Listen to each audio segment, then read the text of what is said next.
Rural Lifestyle, brought to you by Brown Chevrolet Buick.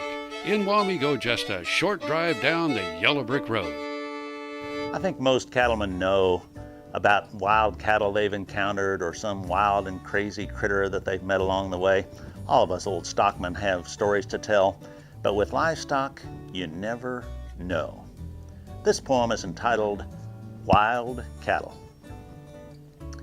These cattle are wild, the old rancher said. It's a saying that fills us cowboys with dread. We know we're in for one tough day when the boss describes the cattle that way. He said this load of calves came from Tennessee. They'd hardly seen a human before they came to me. When these calves got here, they acted riled. I turned them out in the pasture and they ran wild. So I'm sorry, he said with some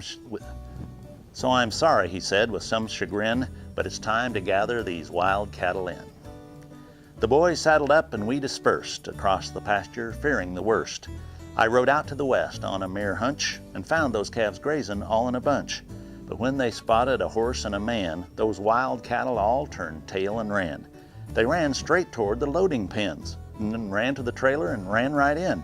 The boss slammed shut the trailer gate and we sat there amazed at this twist of fate. Those cattle were wild and they'd certainly run, but they ran right in the trailer. Suddenly we were done.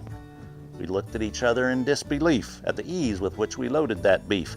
In spite of all our worries and fears, that was the easiest loading we'd done in years. So I turned around and reined up my hoss as we trained our puzzled eyes on the boss. Well, the boss said with a wondering expression, for once those cattle were wild in the right direction. Happy trails.